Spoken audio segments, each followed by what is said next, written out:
everybody. Welcome to GeekStorm. I'm Sean Hilton, owner of Comics Cube, founder of the Kokomo Con. Today I am joined by my very good friend Nicholas Gray, and today we're going to talk to you about the brand new Kristen Stewart movie Underwater, as well as some previews that we've seen. I don't think there's too many updates on the streaming wars, but we'll get into it, as well as the new minifigures from Lego. So. Yeah. What would you like to talk about first, good sir? Well, I mean... Well, the Golden Globes happened. The Golden Globes did happen. People won awards. They did. Ricky Gervais said things. Yeah. Some other people said some things. Yeah, there was things said. There was like dresses and stuff, I believe. Yeah. Did you see anybody who won anything? No, I don't watch that. I'm under the impression 1917 took Best Picture as Best Director. Is it even out yet? It came out in short... theaters, and then last night, just so it could get a Golden Globe. Is that what happened? Because I didn't think it was maybe even Oscar. I don't know what the time frame is. I didn't think that was even out yet. Nominated. The 1917 Saving Private Ryan. Today is the 1917 opening. We could have saw it last night. We went and saw Underwater instead. Probably a superior film. I'm sure it was maybe a better film, but I didn't know it was as much No, fun. I was saying Underwater. Oh, superior film. I think Quentin Tarantino took home Best Screenplay. He got Brad Pitt took in Best Supporting Actor. I did see because he gave some props to Leo. Yes, said he would have shared the raft with him. Yeah. He said he would have shared. Yeah. I would have shared the raft. I would have shared the raft with you. He's a good guy. I did see that clip. That made me happy. He's a good guy that way. So I think Ricky Gervais was the host, MC, whatever, and he might have been a little more prickly than he has been in the past, but honestly, I mean, I would imagine he's got so much money from all the different syndicated versions of The Office, probably, which I imagine he gets a portion of every single time. And I would have to say, because I thought he was the main creator. I think he is. So I honestly think that he's just got so much money from that he really doesn't have to care. It's not like he's going to have to go find a job anytime soon. Yeah, I still believe he's the one that also made the some of the initial edits and stuff for how they're going to change it for America. Could have been. If you follow it though, I saw some little documentary thing about it. We know about The Office UK and The Office America. It's like You've Got Talent or The Voice. Oh. There's an office for like every country on the planet practically. So that's how many times they've gone off and done The Office. So Office Scandinavia, Office Russia. Exactly. So if you've got a country that has some money, I'm sure there's an office for you somewhere. And those who haven't had it yet, it's still coming. It's on its way. It's going to make its way to you. So people won awards. Joaquin Phoenix won Best Actor for his role in the Joker. Sometimes this foreign press thing with the Golden Globes has a little bit of a shadow upon the Oscars, and they get some of them right. Sometimes they don't. So we'll see. I don't watch a lot of award shows. I don't either. Generally, they're bought and paid for awards, and they definitely are. Most of the time, it's movies I don't. Me personally, I don't know. The way I looked at it this way since Avid. Well, I've disliked the Oscars since around Scent of a Woman versus Clint Eastwood's Western, Unforgiven. Yeah. That's when I was like, whatever. That's when it finally kicked in my young brain. It's all about politics. But and money. With Avatar, my second thing kicked in because they made a big deal that James Cameron's ex-girlfriend or wife ended up winning the Oscar with The Hurt Locker, and he lost. Except Avatar made all the money in the world, and has got a Disney World play set in live action for people to go cosplay at if they want to. And The Hurt Locker is on Blu-ray for $5.99, maybe. Yeah. I mean, so in the end, who really won? Yeah. I think we know who won. Hurt Locker Land coming to Universal Studios.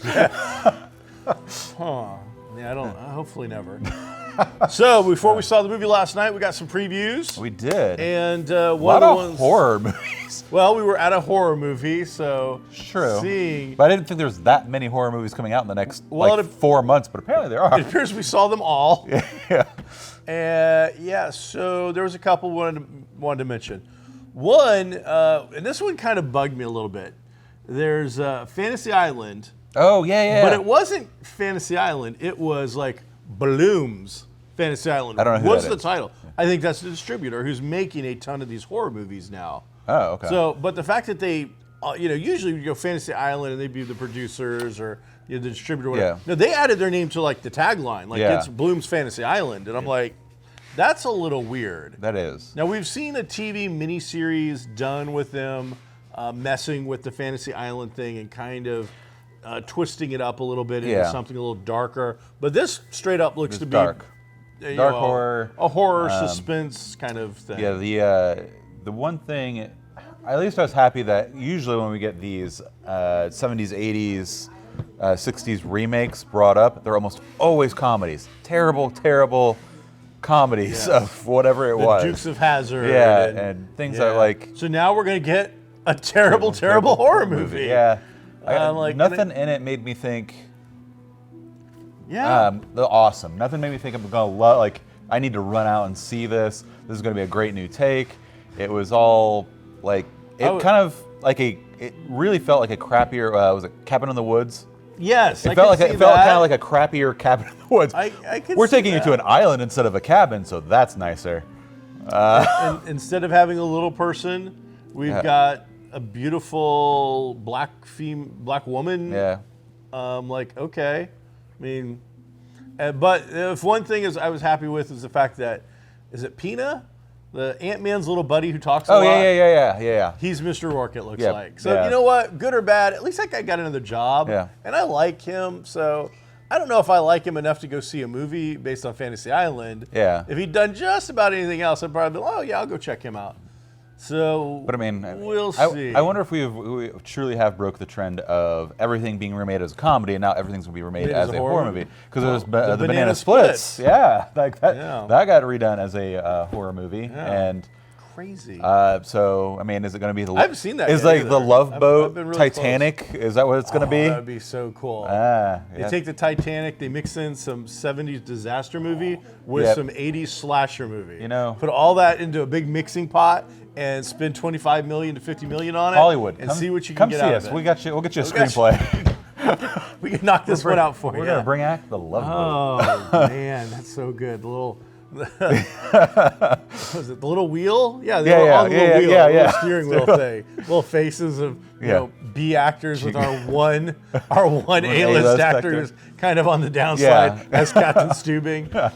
We can mix it. It could be a female Captain Stubing. It doesn't matter. You know, we can get woke if the price. If you want to throw enough money at me, I'll do whatever you want. You want a little person, Asian female, Captain Stubing that identifies as anything. I don't care. If the money's right, we'll get it for you. But anyways, back to the movie that we saw, or the trailers we saw. New Mutants. New Mutants. So that's been out. Is it the final trailer? I mean, it's coming out in April, so if it's not the final trailer, I mean, we've had several. I would say it's probably the final trailer. Extensive reshoots. I am still. I mean, it's at least 2 years late at this point, I'm maybe more. so trepidatious about it.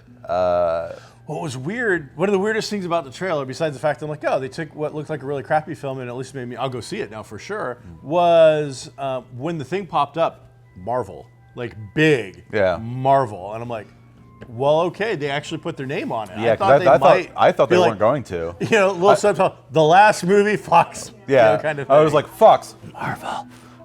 No, they went big. Yeah, they went big and put Marvel on it. Which makes me think with all of the reshoots and why it's been so delayed is like, I'm curious if this is almost a completely different movie than the one that was first shot. I mean, I honestly have to think with as many delays and reshoots and recuts they've done of it at this point, that there's probably at least 2 other versions of this movie. I wonder if any of those actors actually got cut more money. Because usually reshoots are factored into the contract. Yeah, but like it's. But this time it was like, all right, now we're going to reshoot. Hey, by the way, now we're going to reshoot. Now we're going to recast. I think we're going to redo. We're adding in an entire new character. Yeah. I'm like, somebody's going to have to throw me a few more bucks. Yeah. There's not a bunch of huge names in there, but yeah, it's like I budgeted like 3 weeks of my life for a reshoot. Yeah, you've now taken up like 3 months. I didn't budget like so. And craft services isn't work. Chicken nuggets isn't working out anymore. Okay, Yeah. we're gonna need some more than that. But unlike the previous trailers, which just looked like a generic horror movie with nothing resembling anything that we would have recognized as the New Mutants, the new trailer name drops every single New Mutant in the original lineup with the addition of Alania. She wasn't. I'm not familiar with Alania. She comes in later in the New Mutants run. She's Peter Rasputin's sister. So Colossus are brother and sister. No weird stuff there. They're just flat out blood relatives. So, but yeah, in this new version, they name them all. They show them all.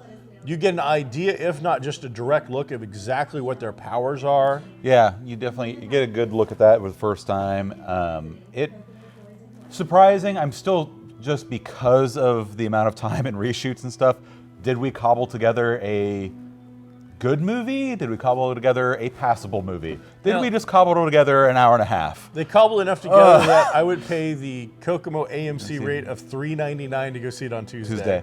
So I'll probably pay the $5.99, I think it is, to go see it on Thursday night, so we can talk about it on this show when it comes out in April. But it looked interesting. Yeah. And for once, as I said, those last previews were so generic. I just got generic horror movie vibe. I had no clue what it was about. So with this, you get an idea of a little bit of what it's about. They're there to be cured. Yeah. It's a mutant treatment facility. It looks like. They don't say if it's a mutant treatment facility. But they definitely say mutants. They definitely say mutants. Yes, that's out there. They straight up call them mutants in it. And there's no jumping around or anything like that. So then that also then goes back to the new thing. That film was created before Disney had bought it. Yeah, that's but now they're slapping that Marvel label on it. So, is this continuity? Yeah. Does this fit in with the general canon? I have to think the answer is no. Yeah. Because if it's not, then this is the first time that we will truly see named known mutants in the Marvel Cinematic Universe. And I just don't buy that. Yeah, which they act, in the trailer at least, like mutants are a known thing. Yes.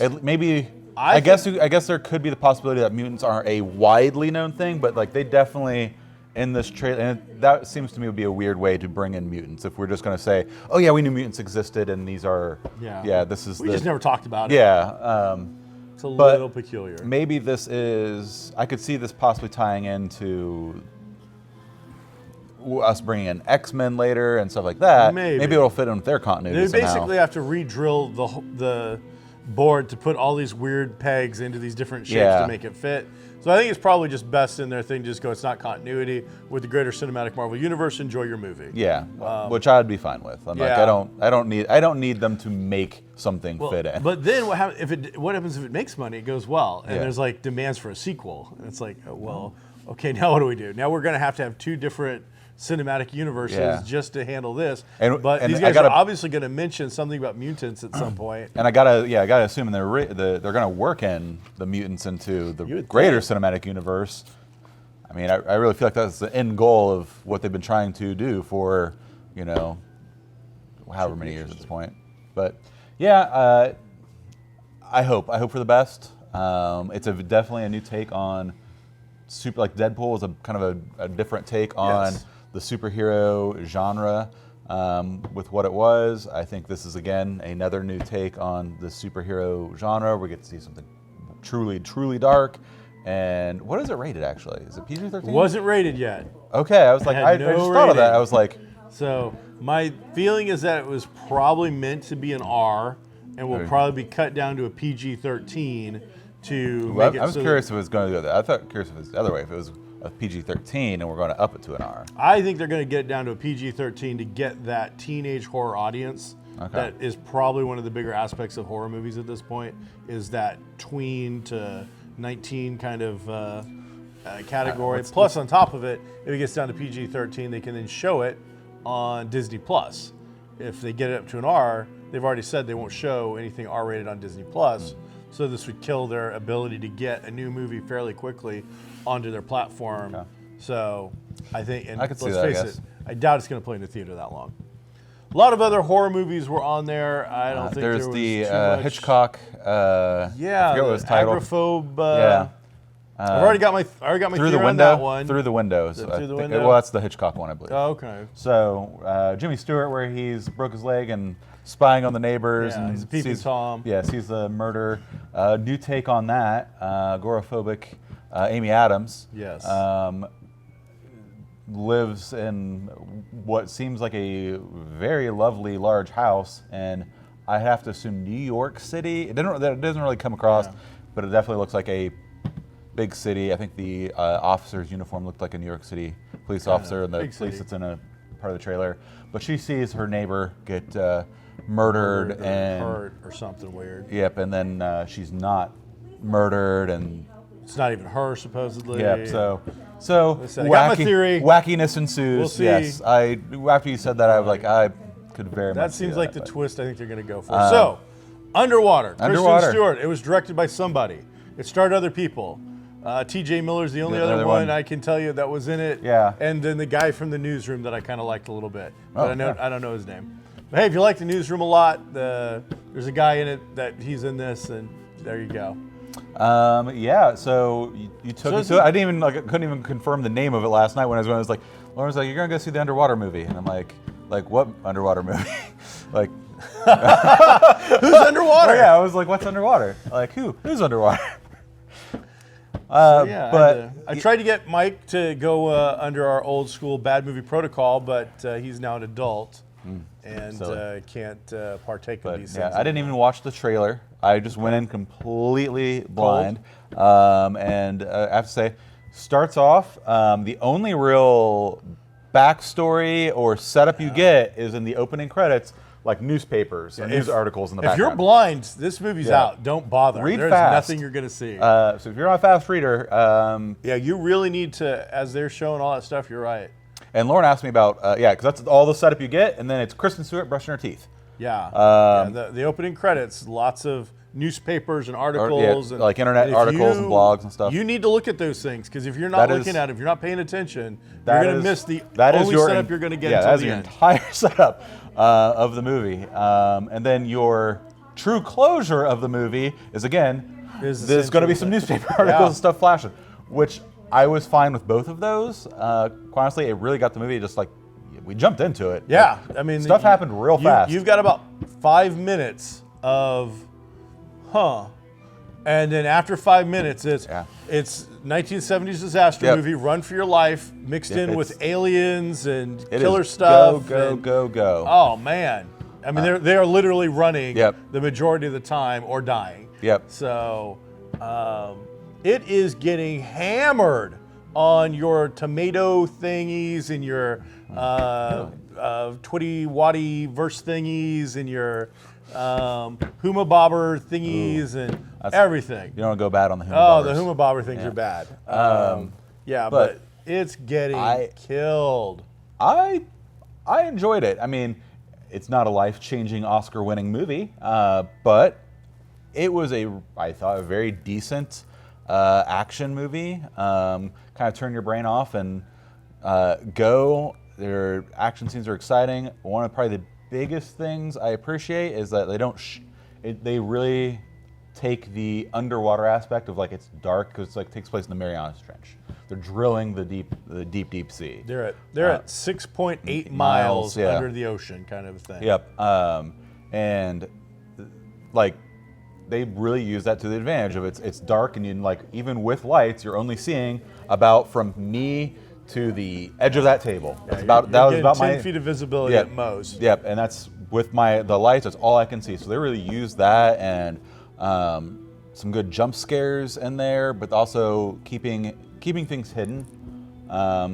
They kept the monsters hidden until at least halfway. I think it was longer than that. And even when you first see the first monster, it's very quick.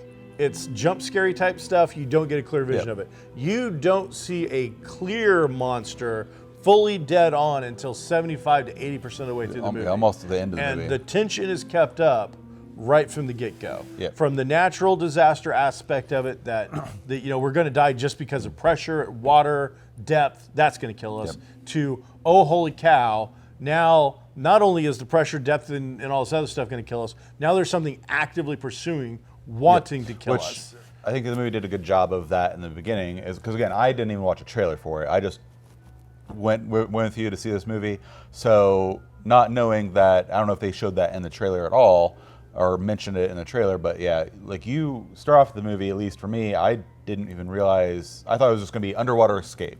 Like, how are we going to survive? Okay. So like Poseidon Adventure. Yeah, like Poseidon Adventure. Essentially, it just underwater deep drill, and then fun little twist for me in there. It was there is a monster in it. Critter. There's a critter. Critter coming for you.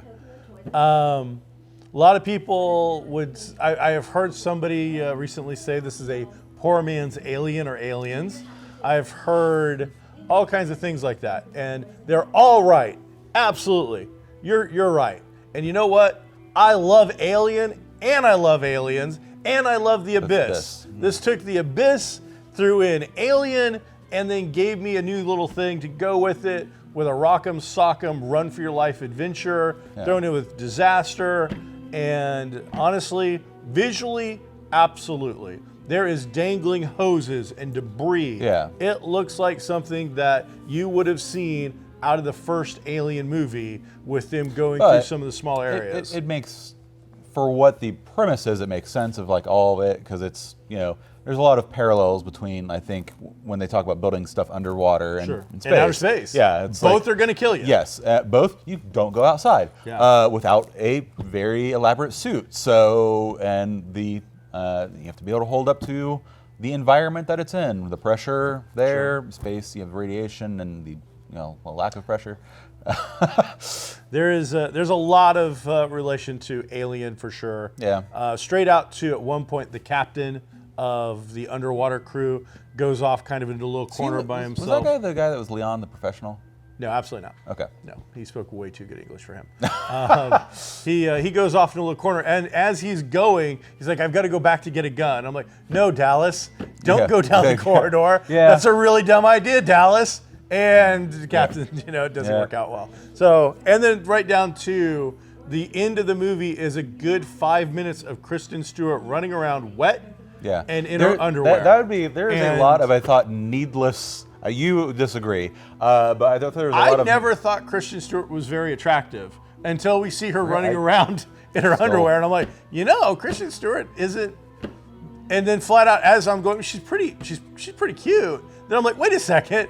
This is exactly Sigourney Weaver, down to the point where she has to get into I guess you're right. a shuttle thing, and I'm like, all right, I didn't even think about that part. And then on top of it, yeah. In hers, there's the cat. Yeah. In this, there's the bunny. Yep. No, you're right. There is so many elements that were ripped off. Yeah. But then towards the very end, you get another big twist that fans of classic horror, Lovecraft, are just gonna wet themselves over. Yeah. Like I said, I was so thrilled on all the levels. I know. Now, here's the thing, and this is what I want to offset it with. Is it a good movie?